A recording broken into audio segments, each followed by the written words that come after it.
تو حضور نے فرمایا صحابہ کو مخاطب ہو کہ صحابہ جانتے ہو مفلس کون ہے؟ تو انہوں نے کہا حضور مفلس وہی ہے جس کے پاس نہ درہم و دینار ہیں اور نہ کوئی ساز و سامان زندگی ہے۔ فرمایا میری امت میں مفلس وہ ہے جو قیامت کے دن آئے گا تو اس کے پاس نمازیں بھی ہوں گی، روزے بھی ہوں گے، زکوٰۃ ادا کی ہوئی اس کا ثواب بھی اس کے پاس ہوگا، یعنی اس کے پاس یہ سارے ذخیرے ہوں گے، حج کیا ہوگا، لوگوں کی مدد کی ہوگی، نصرت و اعانت کی ہوگی، بہت سارے اعمال خیر کا ذخیرہ لے کر کے وہ حشر کے میدان میں آئے گا، لیکن ساتھ ساتھ اس نے کسی کو گالی دی، کسی کا حق غصب کیا، کسی کا مال دبایا، کسی سے زیادتی کی، کسی پر جور و جبر کیا، کسی پر تہمت لگائی، کسی کو الزام دھرا، تو یہ بھی اس نے ساتھ ساتھ گناہ کیے ہوں گے۔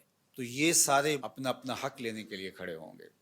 اب قیامت کے دن جو سکہ رائج الوقت ہوگا وہ یہ درہم و دینار تو نہیں ہوں گے، وہ اعمال ہی ہوں گے۔ تو اب ان گناہوں کا تاوان دینے کے لیے کیا ہوگا؟ فیوتا ھذا من حسناتہ و ھذا من حسناتہ، کچھ نیکیاں اس کو دے گا، کچھ نیکیاں اس کو دے گا۔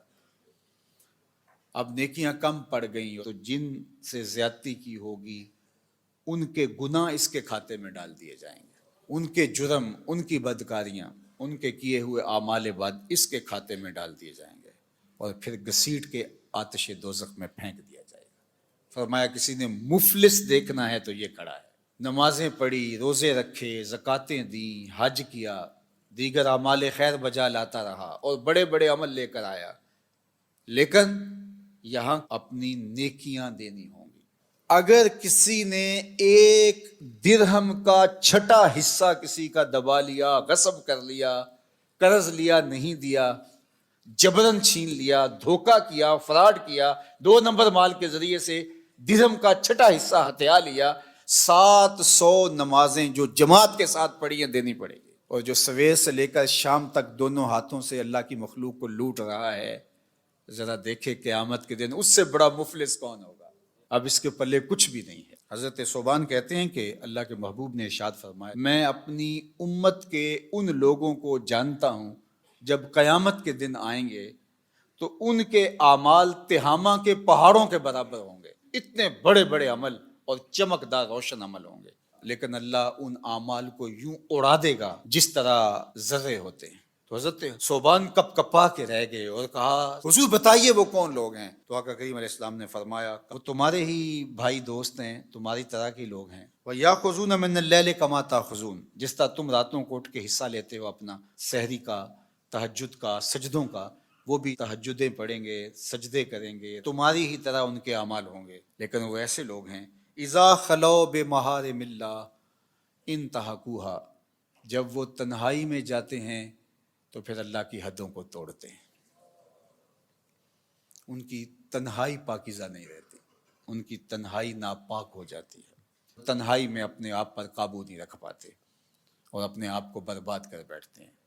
اللہ اکبر! آج کی تاریخ میں میں اور آپ یہ موبائل کا جو فتنہ ہے، سوشل میڈیا کا فتنہ، اس حوالے سے اپنی تنہائیوں کی پاکیزگی کا سامان کریں۔ یہ ایک ایسا فتنہ اس دور میں ہماری نوجوان نسل کے ہاتھوں میں آ گیا ہے کہ جس نے ان کی تنہائیوں کو پاکیزہ نہیں رہنے دیا، بلکہ اقبال نے تو کہا کہ نوجوان تو نوجوان رہے، از حیا بیگانہ پیرانے کہن، اس قوم کے بوڑھے بھی حیا کے جوہر سے خالی ہو گئے ہیں، تو پھر نوجوان کی کیا حالت ہوگی؟ اب یہ عمل، یہ ساری محنتیں، یہ تراویح، یہ تہجد، یہ سجدے، یہ رکوع، یہ قیام، یہ اعمال خیر، یہ صدقات، یہ کتنے کتنے کام ہیں، اگر پاکیزہ تنہائی نہیں رہتی ہے تو اللہ ان کو یوں اڑا دے گا جس طرح حبا منصورہ ہوتا ہے۔ تو اللہ تعالیٰ جل شانہ ہمیں اس بات کی توفیق دے کہ ہم قیامت کے لیے جو ذخیرہ جمع کر رہے ہیں وہاں ضائع نہ کریں اور حقوق العباد کا پورا پورا خیال رکھیں۔ اللہ آپ کو بہتر جزا دے، اپنی پناہ اور امان اور حفاظتوں کا حصار دے۔ آپ اسی طریقے پہ آئے ہیں، اور جس طرح وہ لوگوں کو اور قوموں کو ڈر سناتے رہے ہیں، آپ بھی اسی طریقے پہ ان کو تنذیر کریں، ان کو ڈر سنائیں، ان کو تبشیر کریں، ان کو پیغام حق دیں۔ یعنی آپ کا وہی طریقہ ہوگا جو آپ سے قبل پیغمبروں کا طریقہ رہا ہے، اور جس طرح ان کے آباء و اجداد کو ڈرایا گیا، پیغمبروں نے ان کے بڑوں کو ڈرایا، ان کو بھی آپ اسی طریقے سے ڈرانے کے لیے آئے ہیں۔ اور دوسرا مفہوم جو معنافیہ کے ساتھ ہے کہ آپ اس قوم کو ڈرانے آئے ہیں، ان کو ڈر سنانے آئے ہیں، ان کو تنذیر کرنے آئے ہیں۔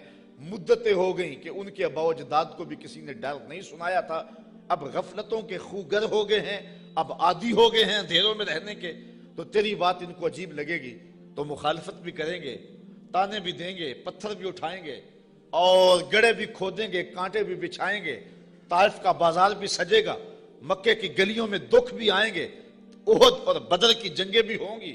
اس سخت حالات سے محبوب آپ کو گزرنا ہوگا، اس لیے کہ آپ کا پالا اس قوم سے پڑنے لگا ہے جن کے آباء و اجداد نے بھی مدتیں ہوئی روشنی نہیں دیکھی تھی، تو ان کے پاس جب آپ روشنی کا پیغام لے کے جائیں گے تو ان کو یہ بات عجیب لگے گی، اس لیے آپ ان کو تنذیر کرنے جا رہے ہیں۔ لَقَدْ حَقَّ الْقَوْلُ عَلَىٰ أَكْثَرِهِمْ فَهُمْ لَا يُؤْمِنُونَ، بے شک ان میں اکثر پر بات ثابت ہو چکی ہے کہ وہ ایمان نہیں لائیں گے۔ ابو جہل، ابو لہب، عتبہ عتیبہ اور کئی لوگ ہیں، یہ اتنے راسخ ہو چکے ہیں کفر میں اور ان کے اندر اتنا زنگ چڑھ گیا ہوا ہے کہ محبوب یہ ایمان نہیں لائیں گے۔ آپ گھبرائیں نہیں، اپنے عمل تبلیغ کو جاری رکھیں، کٹھن حالات میں آپ روشنی کے دیے روشن کرتے چلے جائیں، اندھیرا چھٹتا چلا جائے گا لیکن اکثر لوگ نہیں مانیں گے، مخالفت کریں گے، کھڑے ہو جائیں گے، مقابلہ کریں گے، بہت کچھ ہوگا۔ محبوب یہ بات طے شدہ ہے کہ آپ کی مخالفت ہوگی اور زیادہ لوگ نہیں مانیں گے۔ اِنَّا جَعَلْنَا فِي أَعْنَاقِهِمْ أَغْلَالًا، ہم ان کے گردن میں، ان کے گلوں میں طوق چڑھا دیے ہوئے۔ حضرت مولا کائنات سیدنا علی المرتضیٰ رضی اللہ تعالیٰ عنہ اپنے ان دونوں ہاتھوں کو یوں جوڑ کر کے اپنی گردن کے نیچے رکھا، تو جب گردن کے نیچے رکھا تو سر اوپر اٹھ گیا، تو فرمایا جس طرح گردن کے نیچے ہاتھ رکھنے سے گردن تن جاتی ہے اور سر اوپر اٹھ جاتا ہے، اللہ نے کافروں کے گلے میں یوں طوق چڑھا دیے ہیں کہ ان کی گردنیں اوپر کو اٹھی ہیں اور وہ چڑھتے ہوئے سورج نبوت کا دیکھ ہی نہیں سکتے ہیں۔ اچھا آگے لفظ بھی فرمایا فَهِيَ إِلَى الْأَذْقَانِ، اور وہ ٹھوڑیوں تک چڑھے ہوئے ہیں۔ فَهُمْ مُقْمَحُونَ، مقمحون عربی میں ایسے اونٹ کو کہتے ہیں کہ جس کو کھینچ لیا جائے، جس کی گردن کھینچ لی جائے اور وہ نیچے بھی نہ دیکھ سکے، دائیں بائیں بھی نہ گردن موڑ سکے، آنکھیں تاڑے لگ جائیں اور گردن اوپر کو اٹھی ہو، نیچے سبز چارہ بھی ہو تو اسے دکھائی نہ دے، اس کو کہتے ہیں ایبالن مقمحن، ایسا اونٹ کہ جس کی گردن اٹھی ہوئی ہے۔ اللہ کہتا ہے فہم مقمحون، یہ بھی مقمحون ہیں، ان کی گردنیں بھی اوپر کو اٹھ گئی ہیں، اس لیے محبوب نے کچھ سجائی نہیں دے رہا۔ مزید یہ وَجَعَلْنَا مِن بَيْنِ أَيْدِيهِمْ سَدًّا وَمِنْ خَلْفِهِمْ سَدًّا، ہم ان کے آگے بھی دیوار کر دی ہے، ان کے پیچھے بھی دیوار کر دی، دو دیواریں چن دی آگے پیچھے۔ فَأَغْشَيْنَاهُمْ، اور پھر ان کے منہ کے اوپر خول چڑھا دیے، فَهُمْ لَا يُبْصِرُونَ، تو وہ نہیں دیکھ سکتے۔ مجھے بتاؤ کہ آگے بھی دیوار ہو، پیچھے بھی دیوار ہو، منہ کے اوپر کپڑا خول چڑھا ہوا ہو اور نظر تاڑے لگی ہوئی ہو، گردن اٹھی ہوئی ہو، گلے میں طوق ہو، تو چڑھتا ہوا سورج دکھائی دے گا؟ چمکتا ہوا چاند نظر آئے گا؟ ٹمٹماتے ہوئے ستارے سجھائی دیں گے؟ کہا محبوب ان کی حالت بھی یہ ہے، تیری نبوت کا سورج تو چمک رہا ہے، انہیں دکھائی نہیں دے رہا ہے، اس لیے کہ یہ اس اندھیرے میں پھنس گئے ہوئے ہیں۔ مفسرین نے یہ بھی لکھا ہے کہ کچھ کافر ابو جہل، نضر بن حارث اور باقی پتھر لے کے حضور کو مارنے کے لیے، حضور کو اذیت دینے کے لیے گئے تھے، لیکن پھر اس طرح ان کی گردن اٹھ گئی اور ہاتھ ان کے ٹھہر گئے، اور کسی نے دیکھا کہ ایک بیل ہے جو اس کے اوپر حملہ کرنے والا ہے، تو ان کی حالت کو بیان کیا گیا ہے۔ اللہ فرماتا اب وہ دیکھ نہیں سکتے۔ وَسَوَاءٌ عَلَيْهِمْ أَأَنذَرْتَهُمْ أَمْ لَمْ تُنذِرْهُمْ لَا يُؤْمِنُونَ، اب برابر ہے کہ آپ ان کو ڈرائیں یا نہ ڈرائیں، یہ ایمان نہیں لائیں گے، اس لیے کہ اندھیرے جم گئے ہوئے ہیں۔ اب یہاں ایک سوال پیدا ہوتا ہے، اور وہ یہ کہ جب اللہ نے ان کو ایسا کر دیا ہوا ہے تو اب اگر ایمان نہیں لاتے ہیں تو پھر ان کا کیا قصور؟ کیونکہ اتنا طویل عرصہ نبی نہیں آئے، پیغمبر نہیں آئے، اندھیروں میں یہ خوگر ہو گئے، تو کہا نہیں ایسی بات نہیں ہے۔ بات یہ ہے کہ پیغمبر جب آئے تو انہوں نے تکذیب کر کے، پیغمبر کی توہین کر کے، نبی رحمت کی تضحیق کر کے، حضور کا انکار کر کے، اذیتیں دے کے اپنے لیے ایسا ماحول پیدا کر دیا کہ اللہ نے پھر ان کے دلوں پہ زنگ چڑھا دیے۔ اب یہ کچھ دیکھ نہیں سکتے، تو یہ نہیں تھا کہ ان کو روشنی دی نہیں گئی تھی، ان کو اجالا فطرتن بھی دیا گیا تھا، انہوں نے اسے بھی مسخ کر لیا، اور ان کو روشنی پیغمبر رحمت کے ذریعے سے بھی آئی تھی، انہوں نے اس کا بھی انکار کر دیا۔ اب اس حالت میں پہنچ گئے پیغمبر کی توہین کی وجہ سے کہ رب کی غیرت بھی جوش میں آئی، رب نے دیواریں چن دی، اب کچھ دکھائی دے نہیں رہا۔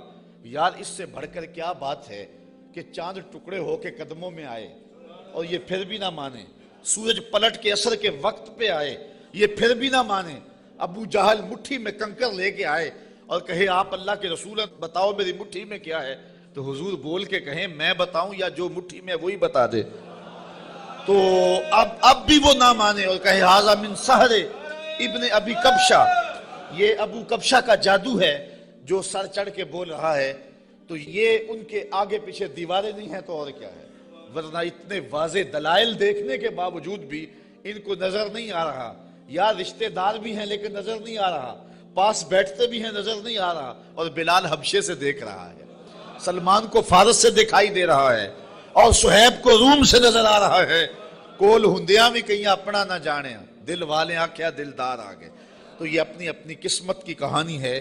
تو کہا محبوب آپ ان کو ڈرائیں یا نہ ڈرائیں، یہ ایمان نہیں لائیں گے۔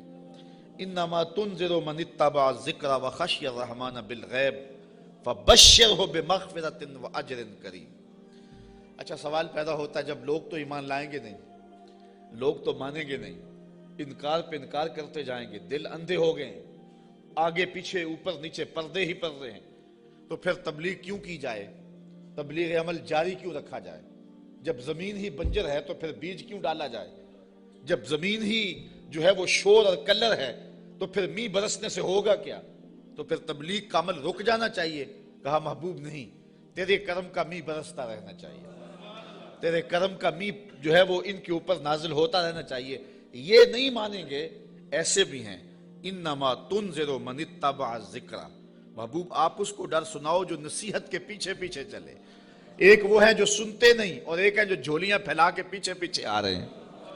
ایک وہ ہے کہ آپ سناتے ہیں کانوں میں انگلیاں ٹھونس لیتے ہیں، اگر سنائیں تو پھر بھی ایک کان سے سن کے دوسرے کان سے نکال لیتے، اور ایک وہ بھی ہیں کہ تو پہاڑ کی چوٹی پہ بیٹھا ہے اور محبت والا آنکھوں میں ظاہری روشنی بھی نہیں رکھتا۔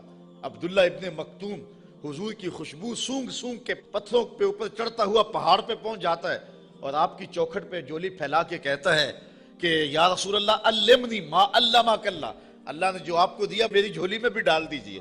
ایک سن نہیں رہے اور ایک پیچھے پیچھے آ رہا ہے، محبوب ایک سن نہیں رہے اور ایک جھولی پھیلا کے کہتا ہے چمک تجھ سے پاتے ہیں سب پانے والے، میرا دل بھی چمکا دے چمکانے والے۔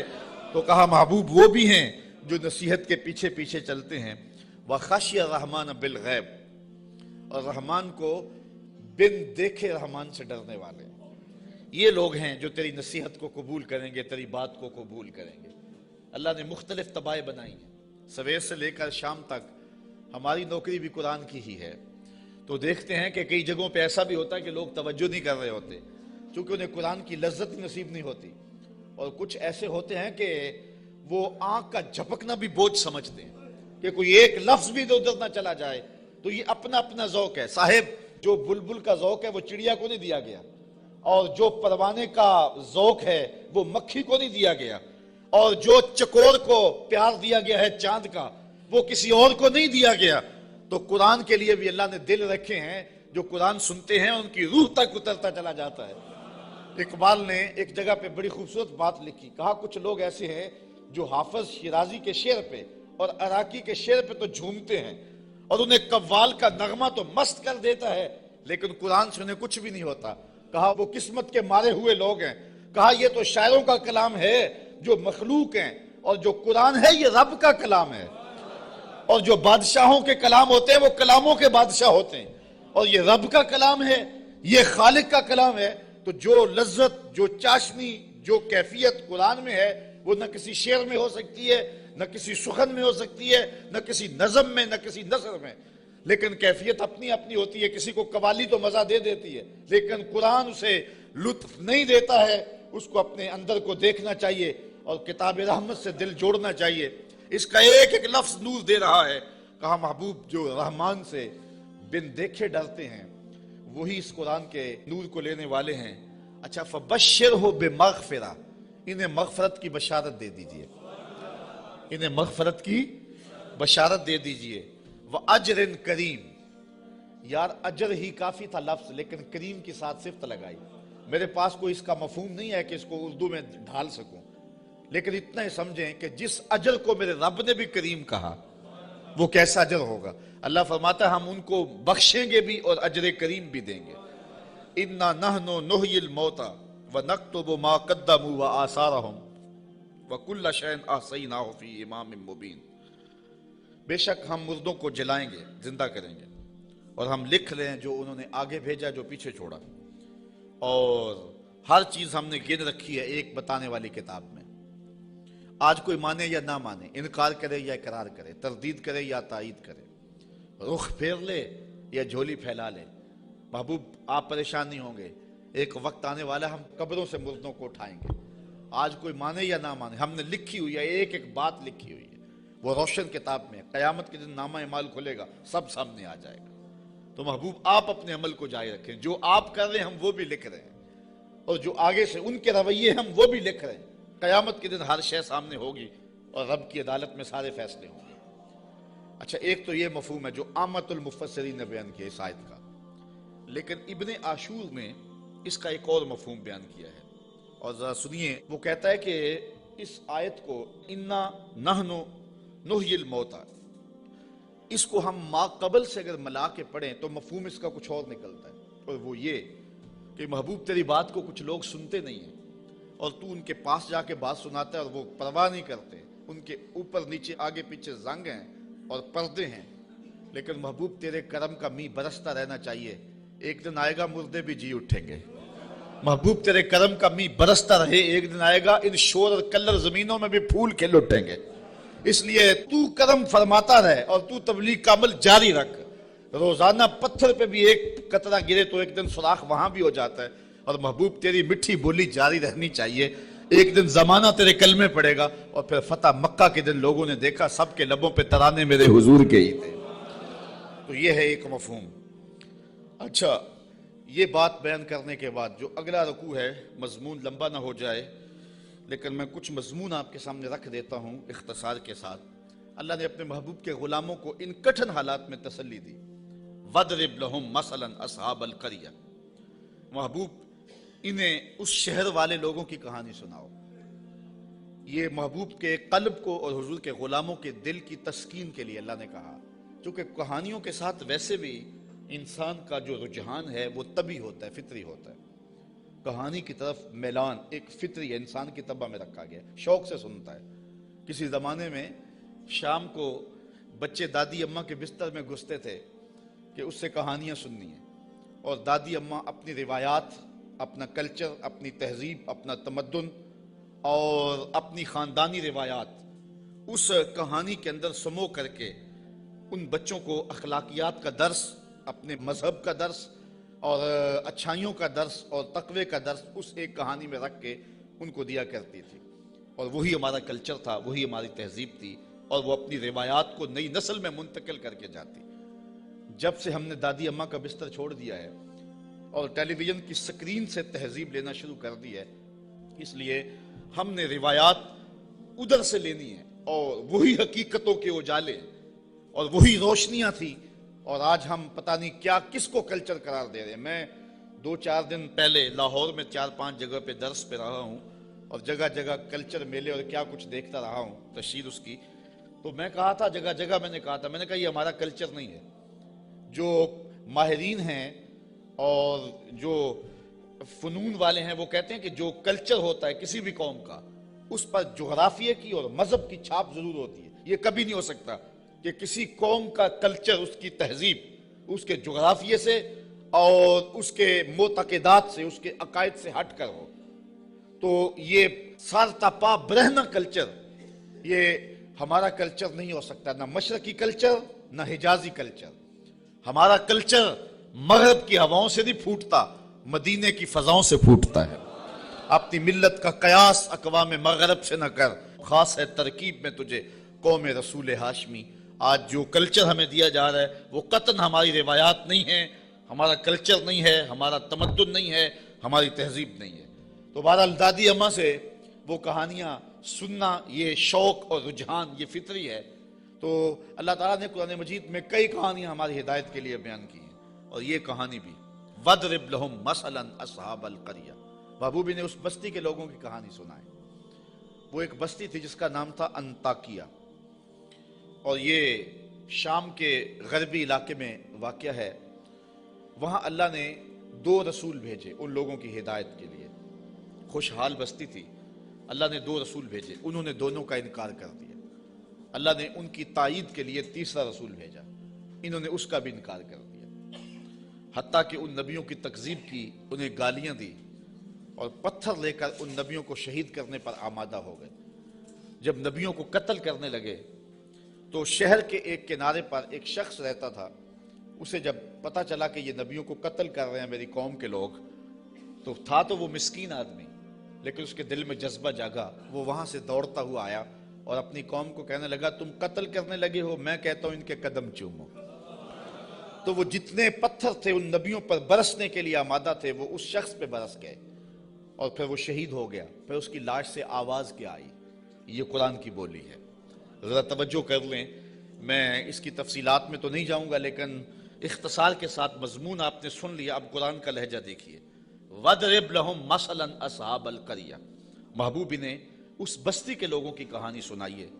اِذْ جَاءَهَا الْمُرْسَلُونَ، جن کے پاس رسول آئے۔ اِذْ أَرْسَلْنَا إِلَيْهِمُ اثْنَيْنِ، ہم نے ان کی طرف 2 رسول بھیجے۔ فَكَذَّبُوهُمَا، اس قوم نے ان دونوں کی تکذیب کر دی۔ فَعَزَّزْنَا بِثَالِثٍ، ہم نے تیسرا بھیجا۔ فَقَالُوا إِنَّا إِلَيْكُمْ مُرْسَلُونَ، ان رسولوں نے کہا کہ ہم تمہاری جانب رسول بن کے آئے ہیں۔ قالوا، قوم نے کہا، ما انتم الا بشر مثلنا، تم تو ہمارے جیسے بشر ہو۔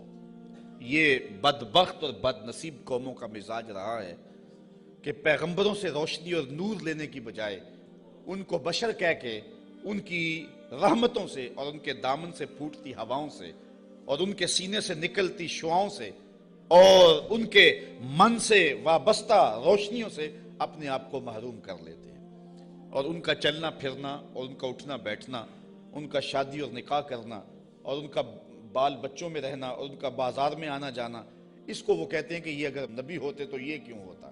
یہ عجیب بات ہے، ان کی عظمتوں کے پہلوؤں کو چھوڑ کے نظر یہاں رکھ دیتے ہیں، حالانکہ یہ بھی انسانیت کے نمونے کے لیے اور ہدایت کے لیے ہوتا ہے۔ یہاں میں بہت لمبی بات نہیں کروں گا، اگرچہ یہ عنوان ایک لمبی گفتگو کا متحمل ہے۔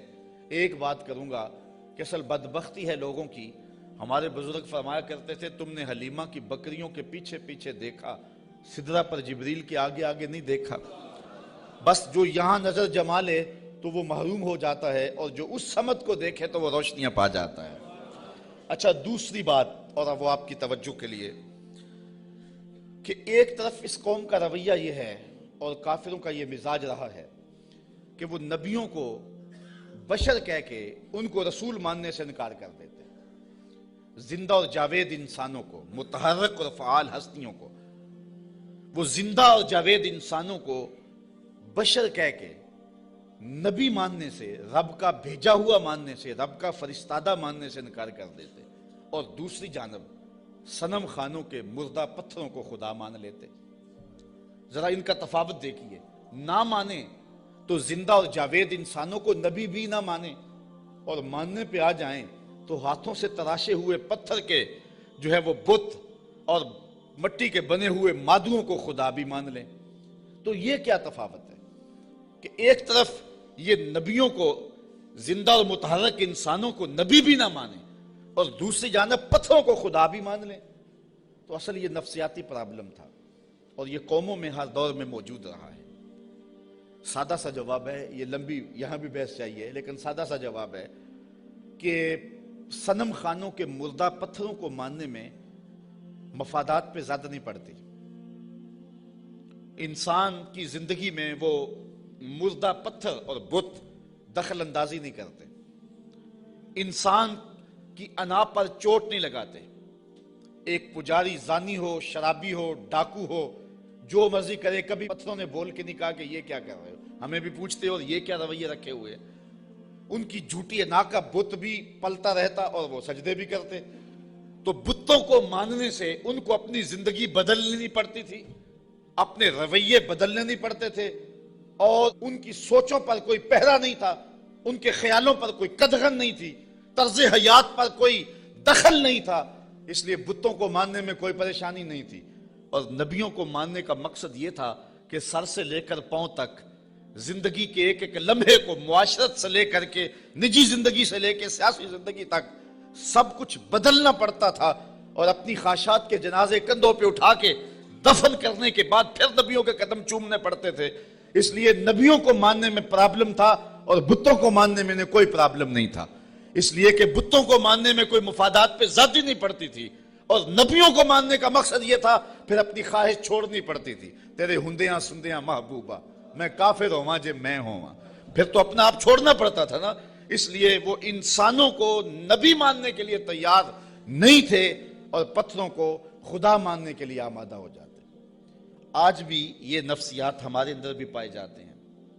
ایک شخص 70 سال حدیث رسول پڑھاتا رہا، 80 سال اس نے قرآن کی نوکری کی، تو لوگ اس کے گرد اتنی تعداد میں جمع نہیں ہوتے، اور ایک بندہ دونی رما کے تموڑی شاہ بیٹھ جاتا ہے اور ساری قوم اس نانگے کے پیچھے بھاگ جاتی ہے، تو کچھ لوگ کہتے ہیں کہ پتہ نہیں اس میں کمال کیا ہے، کرنٹ کیا ہے۔ صاحب بات کرنٹ کی نہیں ہے، مفادات پہ زد نہیں پڑتی، اور اس شخص کے پاس آنا ہے تو زندگی بدلنی پڑتی ہے۔ اس لیے ان مردوں کو ماننے میں حرج نہیں ہے، اور ان فعال اور زندوں کو ماننے میں اپنی خواہشات کا جنازہ اٹھانا پڑتا ہے۔ لہذا انسان کا رجحان ادھر نہیں ہوتا ہے، انسان کا رجحان ادھر ہوتا ہے۔ یہ ایک انسان کی فطرت ہے۔ اس بات کو سمجھانے کے لیے میں آپ کو ایک بات سناؤں گا۔ میرا ایک دوست ہے پرانا، تو بچپن میں جن سے تعلق رہا ہو تو وہ کم ہی کسی کے لیے اعتقاد کا رشتہ رکھتے ہیں، لیکن یہ اللہ کا فضل ہے کہ میرے لیے اس کے دل میں بڑی محبت، حتیٰ کہ میرے ساتھ اس کا روحانی تعلق بھی ہے۔ تو اس کا ایک دوسرا دوست ہے، اور وہ میرا بھی دوست، اور وہ بہت زیادہ پڑھ لکھ بھی گیا ہے اس کی طرح۔ تو اس نے کہا یار دیکھ، میں بھی ایک اعلیٰ منصب پہ ہوں اور حضور کی سنت چہرے پہ ہے، تو تیرے دل کے اندر بھی اس شخص کے لیے محبتوں کے جذبے ہیں، تو بھی میری طرح اس شخص کے ساتھ اپنا باطن کا تعلق قائم کیوں نہیں کر لیتا۔ یہ ایک مرید کے دل میں خواہش ہوتی ہے کہ دوسرا شخص بھی میرے پیر سے وابستہ ہو جائے۔ اس فطری خواہش کے تحت اس نے اس کو دعوت پیش کی۔ تو اس نے جو جواب دیا، وہ جواب اس آیت کے مفہوم کو سمجھنے میں مدد دے گا۔ اس نے کہا کہ میں کبھی کبھی اس کی تقریر سنتا ہوں تو یار میں حساس سا آدمی ہوں، رات کو سو نہیں سکتا، تو جس کی تقریریں مجھے سونے نہیں دیتی، اگر میں اس سے تعلق جوڑ لیا وہ تو مجھے زندہ مار دے گا۔ اس لیے مجھے تو پیر ایسا چاہیے کہ جو سرانے کے نیچے رکھ کے آرام سے سو بھی سکوں، اور جس کو چاہوں تو لپیٹ کے جیب میں ڈال بھی سکوں، اس کے ساتھ تعلق کا یہ رشتہ مجھ سے تو نہیں نبھایا جائے گا۔ تو انسان چاہتا ہے، انسان کی طبع ہے، انسان کی فطرت ہے، جہاں مفادات پہ زد نہ پڑتی ہو تو لوگ وہاں دوڑتے ہیں، اور جہاں مفادات پہ زد ہوتی ہو، جہاں اپنا بدلنا ہوتا ہے، وہاں صائب فکر کے لوگ ہی جاتے ہیں۔ وہ تھوڑے بھی ہوں، زیادہ بھی ہوں، اس سے غرض نہیں ہے، لیکن ہوتے صائب ہیں۔ تو ان کافروں کا مزاج یہ تھا کہ پیغمبروں کی یہ کہہ کے تکذیب کر دی کہ تم تو بشر ہو، اور صنم خانوں کے مردہ پتھروں کو خدا ماننے لگ جاتے۔ وما انزل الرحمن من شیء، کہنے لگے تمہارے اوپر رحمان نے کچھ نہیں اتارا۔ ان انتم الا تکذبون، تم تو معاذ اللہ جھوٹ بولتے ہو۔ گالیاں دی، برا بھلا کہا، تکذیب کی نسبت کر دی۔ اچھا، جو شریف آدمی ہوتا ہے اس کا بھی اپنا مزاج ہوتا ہے۔ شریف آدمی سے کوئی الجھ بھی پڑے تو وہ اپنی شرافت کے دائرے سے نیچے نہیں آ سکتا۔ وہ کسی کو گالی بھی دے تو وہ بھی شائستہ انداز کے اندر اس کو سخت لفظ نہیں دیتا، چونکہ اس کی زبان متحمل نہیں ہوتی سخت لفظ کی۔ وہ شیخ سعدی نے لکھا ہے کہ ایک شخص کو کتے نے کاٹ لیا، تو وہ رات کو کرا رہا تھا، تو اس کی ایک چھوٹی سی بیٹی تھی، تو اس نے دیکھا کہ بار بار میرا باپ اٹھ کے کرا رہا ہے، تو اس نے غصے سے کہا، جب باپ چپ ہی نہیں کر رہا تھا، کرائے جا رہا تھا، کہا بابا بابا تو دندانہ داری، تجھے کتے نے جب کاٹا تھا تو تیرے دانت نہیں تھے؟ اس نے کہا پتر جب کتا کاٹے تو کتے کو آگے سے کاٹا نہیں جاتا۔ تو جو شریف آدمی ہوتا ہے وہ گالی کا متحمل نہیں ہوتا، اور کوئی سخت لفظ بھی کہے تو اس کو بھی تول کے بولتا ہے۔ اب ان کافروں نے تو گالیاں دی، پیغمبروں کو برا کہا، تکذیب کر دی۔ پیغمبروں نے جواب کیا دیا، ذرا سنیں اور زندگی کا حسن دیکھیں۔ اور اچھے لوگوں کی عادات دیکھیں. اللہ اکبر. تو ان پیغمبروں نے کہا قالوا ربنا یعلم انا الیکم لمرسلون، ہمارا رب جانتا ہم رسول ہیں. ایک تو بات یہ، اور دوسری بات تم مانو نہ مانو تمہاری ضرورت بھی نہیں ہے، جب ہمارا رب جانتا ہے کہ ہم رسول ہیں. یہاں بات سمجھانے کے لیے مجھے پھر ایک مثال دینا پڑے گی. اوچ شریف سے بزرگ تشریف لائے راول پنڈی، تو علاقہ بھر کے جو سادات تھے وہ اپنے اپنے شجرے لے کر کے تصدیق کے لیے ان کے پاس پہنچے، چونکہ یہ جد امجد ہیں سادات کے. تو پیر میر علی شاہ صاحب نہیں گئے. تو کسی نے پیر صاحب سے کہا کہ حضرت سارا زمانہ آیا ہے اور اپنے شجروں کی تصدیق کروائی ہے، آپ نہیں گئے. تو پیر میر علی شاہ رحمۃ اللہ تعالیٰ علیہ فرمانے لگے کہ میں وادی ہمراہ میں تھا، میری عصر کی سنتیں قضا ہو گئیں، سویا تو حضور خواب میں ملے اور آقا کریم نے فرمایا سید ہو کے عصر کی سنتیں چھوڑتے ہو. تو کہا میرے لیے یہ سند ہی کافی ہے کہ حضور نے کہہ دیا سید ہو کے عصر کی سنتیں چھوڑتے ہو، جب حضور نے سید کہہ دیا اب مجھے کسی اور کی تصدیق کی لوڑ ہی نہیں ہے. تو کہا تم مانو نہ مانو ہمارا رب کہتا ہے کہ ہم رسول ہیں، یہی سند کافی ہے کہ ہمارا رب کہہ رہا ہے کہ ہمیں رسول ہے. اچھا اگر آپ کی توجہ ہو تو اس سے ایک اور بات میں آپ کے سامنے رکھنا چاہوں گا. جو سچا آدمی ہوتا ہے اس کی طبع کے اندر ایک اطمینان ہوتا ہے، اور جو جھوٹا آدمی ہوتا ہے اس کو کبھی بھی سکون نہیں ملتا. وہ سیاست کے روپ میں ہو، وہ مشائخ کے روپ میں ہو، وہ عالم کے روپ میں ہو، وہ کسی اور بھی روپ میں ہو، اس نے ایک جماعت رکھی ہوتی ہے اپنی تعریف و توصیف کروانے والی. بھانڈ قسم کے لوگ اس کے ساتھ ہوتے ہیں جو زمین سے آسمان تک اس کو اٹھا کے لے جاتے. چونکہ بڑا تعلق مذہبی طبقے سے ہے، ہم دیکھتے ہیں کہ بعض لوگوں کو انہوں نے اپنے ساتھ بھانڈ قسم کے مولوی رکھے ہوئے ہوتے ہیں جو انہیں قطب زماں تو غوث زماں پتہ نہیں کیا کیا کہہ رہے ہوتے ہیں، لیکن ہم ان لوگوں کے چہروں پہ دیکھتے ہیں ان کے اندر چور بول رہا ہوتا ہے. اور اسی طرح جس طرح جھوٹا آدمی اس کا سارا زمانہ بھی تعریف کرے تو اسے تو پتہ ہوتا ہے، تو وہ اندر جو ضمیر ہے اس کا ملامت کرتا ہے اور اس کی پیشانی پہ کچھ لکھا ہوتا ہے جو بصیرت والے لوگ پڑھتے ہیں. اسی طرح جو سچا آدمی ہوتا ہے سارا زمانہ مخالفت بھی کرے اور زمانہ گالیاں بھی دے، سچ اس کی پیشانی پہ بول رہا ہوتا ہے. اسے کوئی ضرورت نہیں ہوتی کہ کوئی مجھے کہے کہ تو اچھا ہے، سارا زمانہ مخالف بھی ہو جائے اسے یہ پرواہ نہیں ہوتی. انہوں نے کہا تم مانو یا نہ مانو ربنا یعلم، ہمارا رب جانتا ہے کہ ہم اس کے رسول ہیں. ہمارے سے ڈگری لینے کی ہمیں ضرورت بھی نہیں ہے، ہمارا رب جانتا ہے کہ ہم رسول ہیں. وما علینا الا البلاغ المبین. انہوں نے کہا ہمارا اتنا کام تھا وہ ہم نے کر دیا، ہمارا کام تھا تبلیغ کرنا اور وہ کھلی تبلیغ ہم نے کر دی. یہ آپ ہر خطیب سے سنتے ہیں، جب تقریر ختم ہوتی ہے تو آخر میں کہا جاتا ہے وما علینا الا البلاغ المبین. تو یہاں میں ایک جملہ کہنا چاہوں گا، اگر کوئی شخص قرآن و حدیث بیان کرنے کے بعد کہے وما علینا الا البلاغ المبین پھر تو بات جچتی ہے، اور اگر کوئی ایک گھنٹہ لطیفے سنانے کے بعد اور جغت بازی کرنے کے بعد لوگوں کی پگڑیاں اچھالنے کے بعد پھر کہے وما علینا الا البلاغ المبین تو بھلا بات جچے گی؟ بات تو تبھی جچے گی جب ان پیغمبروں کے مشن کو ادا کرے اور پھر کہے وما علینا الا البلاغ المبین.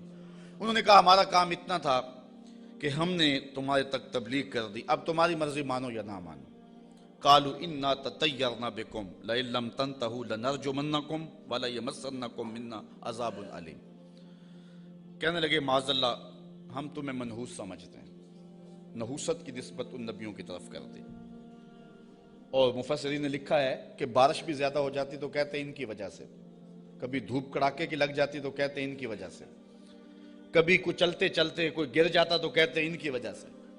یعنی جو بھی انہیں کوئی تکلیف پہنچتی تو وہ الزام دیتے پیغمبروں پہ کہ یہ آئے ہیں 3 لوگ ہماری بستی میں، اس وجہ سے ہمیں یہ تکلیفیں آ رہی ہیں. انہوں نے کہا لئن لم تنتہوا، اگر تم نہ رکے باز نہ آئے. اس قوم نے ان 3 پیغمبروں کو الٹیمیٹم دیا، اگر تم نہ رکے تبلیغ کا عمل نہ چھوڑا لنرجمنکم، ہم تمہارے اوپر پتھر برسائیں گے، ولیمسنکم منا عذاب علیم، اور بے شک ہمارے ہاتھوں تم بہت دکھ میں مبتلا ہو جاؤ گے، تمہیں بڑی سزا دیں گے، تکلیف دیں گے. انہوں نے جواب میں کیا کہا قالوا طائرکم معکم، کہا تمہاری نحوست تمہارے ساتھ، تمہاری نحوست تمہارے ساتھ ہی ہے. اَإِن ذُكِّرْتُمْ، تم یہ سب کچھ اس لیے کر رہے ہو کہ ہم تمہیں نصیحت کر رہے ہیں، ہم تمہیں ڈرا رہے ہیں، تمہیں ہم تذکیر کر رہے ہیں. اور جس کے اندر چور ہو تذکیر اس کو دکھن دیتی ہے اور اس کو تکلیف ہوتی ہے. بل انتم قوم مسرفون، تم حد سے تجاوز کرنے والے لوگ ہو. اچھا جب انہوں نے یہ کہا تو قوم نے پتھر پکڑ لیے، کسی نے چھری پکڑی ہے، کسی نے تلوار پکڑی ہے، کسی نے ٹوکا پکڑا ہے، کسی نے کلہاڑا پکڑا ہے، کسی نے پتھر پکڑے ہیں، کسی نے ڈنڈا پکڑا ہے، جو کسی کے ہاتھ میں آیا میدان میں لے آئے 3 پیغمبروں کو اور ان کو قتل کرنے کے لیے قوم امڑ آئی۔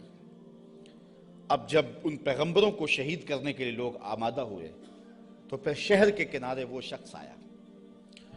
میں بالکل چھوٹا تھا، 12 یا 13 سال کی عمر ہوگی۔ میرے والد گرامی رحمت اللہ تعالی علیہ فجر کی نماز میں سورہ یاسین پڑھا کرتے تھے، اور جب اس آیت پہ آتے تو حالت ان کی بھی ہوتی کہ بلک بلک کے رو پڑیں گے، اور مجھے بھی نہیں پتا کہ دل میں کیا اترتا تھا، اس وقت تو پتا نہیں تھا، چھوٹے تھے، لیکن بعد میں جب مفہوم سمجھ میں آیا تو پھر پتا چلا کہ اس آیت میں کیا ہے۔ اس کا ترجمہ تو میں آپ کے سامنے رکھوں گا ہی، لیکن آپ لفظوں پہ بھی غور کرنا، لفظوں کی کشش کیا ہے۔ وہ حبیب نجار نامی شخص تھا جو شہر کے کنارے ایک جو ہے وہ غار میں رہتا تھا، اور جب یہ انطاکیہ میں پیغمبر داخل ہوئے تو سب سے پہلے ملاقات اس سے ہی ہوئی۔ اس کو 70 سال ہو گئے تھے، ایک بیماری میں مبتلا تھا، اور روزانہ بتوں کے آگے ہاتھ جوڑ کے معافی مانگتا تھا اور اپنی شفا کا عرض کرتا تھا۔ تو پیغمبروں نے جب توحید کی دعوت دی، بتوں کو چھوڑنے کا کہا، تو اس نے کہا کہ تمہارا رب کیا کر سکتا ہے؟ کہا کہ جن بتوں سے 70 سال ہو گئے تو معافی مانگتا ہے اور شفا مانگتا ہے، انہوں نے نہیں دی، ہمارا رب تجھے ایک لمحے میں شفا دینے پہ قادر ہے۔ اس نے کہا کیسے؟ ان پیغمبروں نے ہاتھ اٹھائے۔ اچھا یار، پیغمبر تو ایک ہی ہاتھ اٹھا لے، اور پھر 3 پیغمبروں نے ہاتھ اٹھائے ہوں گے تو پھر کیفیت تو کچھ اور ہی ہوئی ہو۔ اچھا، اس کی بیماری ختم ہو گئی، فوراً ٹھیک ہوا، اپنے گھر میں رہ کے ذکر فکر میں لگا رہتا تھا۔ یہ پیغمبر تبلیغ کرتے رہے۔ جب قوم نے ان پیغمبروں کو شہید کرنے کا ارادہ کر لیا، وہ دور شہر کے کنارے پہ رہتا تھا، اور اس کا گھر کوئی اونچائی پہ تھا اور کسی غار میں رہتا تھا۔ اس نے دیکھا کہ میدان میں لوگ جمع ہیں اور نبیوں کو شہید کرنے پہ آمادہ ہیں، پھر وہ وہاں سے آیا۔ اب قرآن کے لفظ یہاں دیکھیے، یہی حبیب نجار صاحب یاسین ہے۔ ذرا غور تو کرو، قرآن کی نوکری کرنے والوں، دعوت دین دینے والوں، اپنے آپ کو بہت بڑا سمجھو اس اعتبار سے کہ تمہیں یہ سعادت مندی نصیب ہوئی ہے۔ اللہ نے کس اہتمام سے شخص کا ذکر کیا۔ پھر کیا ہوا؟ وَجَاءَ مِنْ أَقْصَى الْمَدِينَةِ رَجُلٌ يَسْعَى، شہر کے پرلے کنارے سے ایک مرد دوڑتا ہوا آیا۔ یار وہ کیسا مرد تھا جس کو رب نے بھی مرد کہہ کے پکارا، وہ جس کو رب نے بھی مرد کہہ کے پکارا، کیونکہ سارا ماحول مخالفت میں ہے، اور وہ واقعی مرد تھا، اکیلا آ گیا۔ وَجَاءَ مِنْ أَقْصَى الْمَدِينَةِ رَجُلٌ يَسْعَى، شہر کے پرلے کنارے سے ایک مرد دوڑتا ہوا آیا۔ قال یا قوم اتبعوا المرسلین، کہا میری قوم رسولوں کی اتباع کرو، ان کی مخالفت نہ کرو۔ ان کو پتھر مارنے لگے ہو، میں کہتا ہوں ان کے قدم چومو۔ اتبعوا من لا يسألكم اجرا وهم مهتدون، ایسوں کی پیروی کرو جو تم سے کچھ مانگتے بھی نہیں اور ہیں بھی سیدھی راہ پہ۔ تو مفسرین فرماتے ہیں پیروی اس کی کرنی چاہیے جس میں 2 کوالٹیاں ہوں، ایک لالچ مزاج نہ ہو اور دوسرا سیدھی راہ کا مسافر۔ ایک بندہ سیدھی راہ پہ ہے لیکن اپنے حرف بھی بیچتا ہے اور لفظ بھی بیچتا ہے، قرآن کی آیتیں بھی بیچتا ہے اور حدیث رسول کے ایک ایک کلمے کو بیچتا ہے، تو اس سے آپ ہدایت نہیں لے سکتے۔ گو ہدایت پہ ہے، وہ بات سچی کر رہا ہے، قرآن کی کر رہا ہے، حدیث کی کر رہا ہے، لیکن وہ لالچی مزاج کبھی بھی تمہیں کسی موقع پہ بھی بیچ دے گا، تمہاری راستہ خراب کر دے گا۔ اس شخص کے پیچھے نہ چلو جو طبعاً لالچی ہے اور وہ تمہیں خراب کرے گا۔ اور دوسرا وہ کہ ہدایت یافتہ بھی ہو۔ اگر کوئی بندہ ہدایت یافتہ نہیں ہے لیکن بے غرض تبلیغ کرتا ہے تو آپ کہتے ہیں یار یہ تو مانگتے کچھ نہیں ہے۔ اچھا تم سے تو کچھ نہیں مانگتا، امریکہ سے تو ڈالر لیے ہوئے ہیں، اس لیے اس کے بھی پیچھے نہ چلو جو ہدایت پہ نہ ہو۔ 2 شرطیں قرآن نے بیان کی ہے، ایک ہدایت پہ ہو اور دوسرا تم سے طلب کچھ نہ کرتا ہو۔ مجھے معاف کرنا، میں پہلے بڑا ماتوب ہوں، لیکن آج جو قیامت توڑی جا رہی ہے، چاہے نعت خوانوں کے روپ میں ہو یا علماء کے روپ میں ہو، یہ جو پہلے ایڈوانس لیے جاتے ہیں اور بعد میں نذرانے وصول کیے جاتے ہیں، اور یہ کیا کیا ریٹ مقرر ہوئے ہیں، یہ کس دین کی کہانی ہے؟ نہ یہ قرآن میں ہے، نہ حدیث میں ہے، نہ رسول کریم کا یہ طریقہ ہے۔ میں قرآن کی کہانی آپ کے سامنے رکھ رہا ہوں۔ اتبعوا من لا یسألکم اجرا، اس کے پیچھے چلو جو تم سے مانگتا کچھ نہ ہو، وہم مہتدون، اور وہ ہدایت والے بھی ہوں، یہ اس حبیب نجار نے اپنی قوم سے کہا۔ تبلیغ کا ایک طریقہ بھی دیکھیے، آج حکمت سے بات کرنے کو لوگ بزدلی کہتے ہیں یہ بزدل ہے، یہ گالیاں نہیں دیتا، یہ کمزور آدمی ہے، اس لیے وہ کسی پہ اٹیک نہیں کرتا، جبکہ تبلیغ کی حکمت کو کبھی بھی ہاتھ سے نہیں جانے دینا چاہیے۔ مجھے بتاؤ کہ سارا مجمع مخالف ہے اور سارا زمانہ دشمن ہے، اور جو اکیلا ہی اپنی غال سے نکل کے آیا وہ بزدل تھا یا دلیر تھا؟ قرآن نے بھی اس کو مرد کہا ہے نا، لیکن اس کا تبلیغ کا سٹائل دیکھیے، اس نے یہ نہیں کہا کیوں نہیں مانتے، اس نے بھی تبلیغ کا سٹائل یہ دیا، کہا میں اس کو کیوں نہ پوجوں جس نے مجھے پیدا کیا۔ دیکھو تبلیغ کا مقصد اگلے کو سوچنے کا موقع بھی دینا ہے، اگر اس پہ اٹیک کر دیا جائے، کسی کو پتھر مارنے، پھر اس کو بات نہیں آپ سنا سکتے۔ تو اگر وہ کہتا نا حبیب نجار کہ تم کیوں نہیں مانتے اس کو جس نے تمہیں پیدا کیا ہے، تو وہ ہاتھ میں پتھر تو پہلے پکڑے ہوئے تھے، فوراً برس جاتے، تبلیغ کا موقع ہی نہ ملتا۔ اس نے یہ بات اپنے اوپر کہی اور سوچنے کا موقع ان کو دیا، کہا میں اس کو کیوں نہ پوجوں جس نے مجھے پیدا کیا۔ تو سوچنے کا موقع ہے نا کہ ہم اس کو کیوں نہ پوجے جس نے ہمیں پیدا کیا۔ پھر کہا وَإِلَيْهِ تُرْجَعُونَ، تم نے پلٹ کے بھی اس کے پاس جانا ہے۔ پھر مخاطبہ ہو گیا، آگے دیکھیے، أَتَّخِذُ مِن دُونِهِ آلِهَةً، کیا میں اسے معبود بناؤں اللہ کے سوا؟ إِن يُرِدْنِ الرَّحْمَنُ بِضُرٍّ لَا تُغْنِ عَنِّي شَفَاعَتُهُمْ شَيْئًا، اگر رحمان میرا کچھ برا چاہے تو ان کی سفارش میرے کچھ کام نہ آئے۔ وَلَا يُنْقِذُونَ، اور نہ وہ مجھے بچا سکے۔ انی اذا لفی ضلال مبین، اگر میں ایسا کروں پھر تو کھلی گمراہی میں۔ سب کچھ اپنے اوپر اس نے کہا، اگر ایسا کروں میں نہ مانوں تو پھر، حالانکہ وہ تو مانتا تھا لیکن اس نے بات اپنے پہ رکھی اور انہیں سوچنے کا موقع فراہم کیا۔ بہرحال حجت پوری کر لی، مبلغ کا کام تبلیغ حکمت سے کر لینا۔ اب کسی کی قسمت ہو مان لے، کسی کی قسمت ہو نہ مانے۔ جب یہ ساری بات اس نے کر لی، پھر اس نے کہا انی آمنت بربکم فاسمعون، میں تمہارے رب پہ ایمان لایا ہوں، سن لو۔ ایمان تو وہ پہلے لا چکا تھا، اب اس نے اپنے ایمان کا اعلان کیا پورے شہر میں، انی آمنت بربکم، میں تمہارے رب پہ ایمان لایا۔ مفسرین نے اس پہ بھی بات کی ہے، بے ربی کیوں نہیں کہا؟ گویا یہ ان کے عقیدے پہ قدغن لگائی کہ تم غلط ہو، تم مانو نہ مانو، رب تمہارا بھی رب بھی ہے، اس لیے میں تمہارے رب پہ ایمان لاتا ہوں، فاسمعون، سن لو۔ اچھا، جب اس نے یہ بات کہی نا تو وہ جتنے بھی پتھر نبیوں پہ برسنے پہ آمادہ تھے سارے اس پہ برس گئے۔ مفسرین نے بہت کچھ لکھا ہے، گڑھا کھود کے اس کے اندر ڈال کر کے اوپر سے ملبہ انڈھیل دیا۔ ایک روایت ہے کہ پتھر مار مار کے انہیں شہید کر دیا۔ ایک روایت یہ ہے کہ آرا رکھ کے سر سے پاؤں تک چیر دیا گیا، اور بھی جو بھی ان کے پاس ہو سکا انہوں نے اس کو شہید کر دیا، پتھر مار رہے ہیں اس کے بدن کو۔ اب جب اس کی روح بدن کو چھوڑ رہی ہے، اب قرآن کا سٹائل دیکھیے، انداز دیکھیے، کی لدخل الجنہ، رب نے 8 دروازے کھول کے کہا جس دروازے سے آنا چاہتا ہے آ جا، جنت کے 8 دروازے میرے بندے تیرے لیے کھلے ہوئے۔ کیلا، اسے کہا گیا ادخل الجنہ، جنت میں آ جا۔ خوشبوئیں آ رہی ہیں جنت کی، حوریں جو ہیں وہ پھول لیے کھڑی ہیں، غلمان حاضر ہیں۔ اچھا، یہاں میں ایک بات کہنا چاہتا ہوں یار، وہ کسی نے کہا کہ مزہ تو مرندہ تب آئے کہ جب محبوب کے قدموں میں ہوں۔ کیسی شہادت تھی جس شہادت کے گواہ 3 نبی تھے، کیسا شہید تھا جس کی شہادت کے گواہ 3 پیغمبر تھے، اور پھر تبلیغ کرتے ہوئے شہید ہوا۔ اور پھر کتنا خوش نصیب ہے جس کو رب بھی کہہ رہا ہے جی آیا نو، جس کو رب بھی کہہ رہا ہے خوش آمدید، جنت کے دروازے کھلے ہیں، کی لدخل الجنہ، جنت میں آ جا۔ اچھا، یہ تو اللہ کی طرف سے ناز برداریاں تھی اپنے بندے کو۔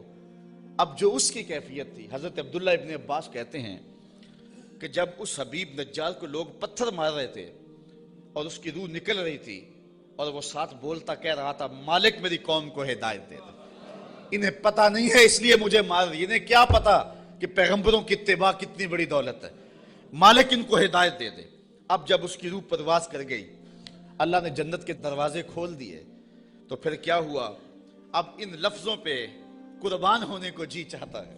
ویسے تو قرآن کا ایک لفظ پہ نثار ہو جائیں، لیکن مبلغین کو، اگر یہاں مبلغین موجود ہیں تو میں مبلغین کو کہتا ہوں کہ جو اپنے سامعین ہیں، جو آپ کی بات سنتے ہیں، ان کی قدر سیکھیں اور ان کی تذلیل نہ کیا کریں. آج سامعین کو کوسنے دیتے ہیں اگر وہ بلند آواز سے سبحان اللہ بھی نہ کہیں. یار یہ تو حضور کے غلام ہیں. اگر کافر بھی ہوں تو جو مبلغ ہوتا ہے وہ باپ سے زیادہ پیار کرنے والا ہوتا ہے. اس کے دل میں جذبے ہوتے ہیں. مجھے کسی نے کہا کہ آپ 8 یا 10 یا 6 سال ہو گئے مختلف جگہوں پہ درس قرآن دیتے ہوئے, تو یار کوئی 3 سال 4 سال مسلسل نعت خواں آئے کسی مجلس میں اور وہ پیسے بھی بے شمار لیتا ہے تو لوگ اس کی تاج پوشی کرتے ہیں کہ اس کی بڑی خدمات ہیں. آپ کی کسی شہر میں تاج پوشی کی گئی ہے. میں نے کہا یار اس سے بڑا اعزاز کیا ہے کہ اتنے لوگ کتاب رحمت کو سننے کے لیے آتے ہیں اور ان کے آنکھوں میں جو پیار لکھا ہوا ہوتا ہے اور ان کی پیشانیوں پہ جو محبت لکھی ہوئی ہوتی ہے, ساری زندگی کی تھکن جو ہے وہ ایک مسکراہٹ سے دور ہو جاتی ہے. تو یہ تو دنیا کی چیزیں ہیں, ان کی تو حیثیت ہی نہیں ہے, ان چیزوں کی تو اوقات ہی باقی نہیں رہتی. اگر بعد میں ان کے خلاف باتیں کرتے رہے اور ویسے ان کے سر پہ تاج پہناتے رہے تو یہ تو کوئی بات نہ ہوئی. پیار وہ ہوتا ہے جو دل دیتا ہے. میں نے کہا کہ میں ان سے نوٹ تو نہیں مانتا. ایک بندہ کہنے لگا کتنے پیسے لیتے ہو؟ میں نے کہا بندہ پورے کا پورا ہی لے لیتا ہوں. جب کسی کے پاس جاتا ہوں پھر وہ میرا ہی ہو جاتا ہے, بھاگتا رہتا ہے پیچھے پیچھے. وہ کہتے ہیں جی رضا صاحب لیتا کچھ نہیں. میں کہتا ہوں میں چھوڑتا کچھ نہیں ہوں. وہ سارے کا سارا ہی میرا ہو جاتا ہے. وہ سب کچھ قربان کرنے کے لیے تیار ہو جاتا ہے. تو یہ کتنا بڑا اعزاز ہے. تو جو مبلغ ہوتا ہے, مبلغ وہ پیار کرتا ہے بیٹوں سے زیادہ اپنے جو ہے وہ محبت کرنے والوں سے اور جن کو تبلیغ کر رہا ہے. اب یہ تو حضور کے غلام ہیں جن کی ہم لوگ تذلیل کرتے ہیں. کسی کو کہتے ہیں یہ چاول کھانے آگے ہوئے ہیں, کسی کو کہتے ہیں یوں جی سبحان اللہ نہیں کہہ رہے. کیا کیا بولیاں بولی جاتی ہیں. یہی وجہ ہے کہ لوگ دین سے دور ہوتے چلے جا رہے ہیں. مبلغین کو اپنے منصب کا ہی نہیں پتا اور سینوں کے اندر وہ درک ہی نہیں ہے جو ایک مبلغ کے سینے میں ہونا چاہیے.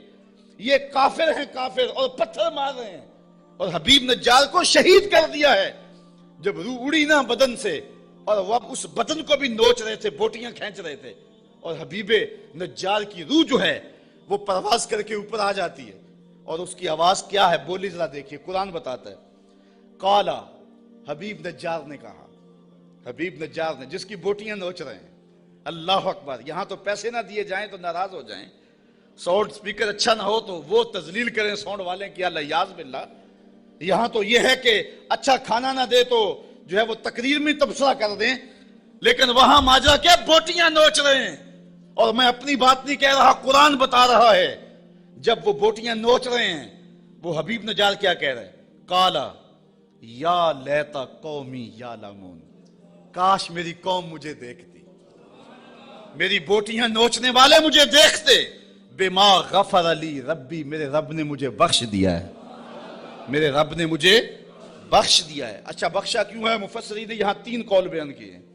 حبیب نجار کہتا ہے میری قوم کو پتہ چل جائے کہ میرے رب نے کیوں بخشا ہے. ایک تو وجہ یہ ہے کہ میں نے ان پیغمبروں کے قدم چومے, مجھے تو قتل کر لیا ہے, اگر انہیں پتہ چل جائے کہ مجھے رب نے کیوں بخشا ہے تو چلو مجھے تو قتل کر لیا, ان پیغمبروں کے قدم چوم لے, اب بھی بچ جائیں. دوسری بات, بما غفر علی, اللہ نے مجھے کس وجہ سے بخشا ہے؟ اچھا توحید پر ایمان لانے کی وجہ سے اور بتوں کو چھوڑنے کی وجہ سے, اور یہ بھی چھوڑ دیں اور ان پیغمبروں کو مان لیں. اور تیسری بات, یہ میرے بدن کو نوچ رہے ہیں اور کہتے ہیں دیکھو مار دیا, آیا تھا توحید کا پرستار, دیکھو ہم نے پرخچے اڑا دیے, یہ مجھے ذلیل کر رہے ہیں, لیکن یہی ذلت میری عزت کا سبب بن گئی, یہی شہادت میرے سر پہ عزتوں کا تاج رکھ گئی. وہ کہتا ہے کہ کاش انہیں پتہ چل جائے کہ میرے رب نے میری عزت افزائی کیا کی ہے. وَجَعَلَنِي مِنَ الْمُكْرَمِينَ, اور مجھے عزت والوں میں کیا ہے, مجھے وقار کی مسند بچھا کے دیے اور مجھے عزت کے تخت پہ بٹھایا ہے. وہ یہ آرزو کر رہا ہے کاش کہ میری قوم کو پتہ چل جاتا. پھر قوم نے حبیب نجار سمیت ان 3 نبیوں کو بھی شہید کر دیا. پھر اللہ کا کیا عذاب ان کے اوپر نازل ہوا اور کس طرح وہ اللہ کی پکڑ میں آئے, اور پیغمبروں کو شہید کرنے اور حق کی آواز کو مسترد کرنے کی سزا کیا ہوتی ہے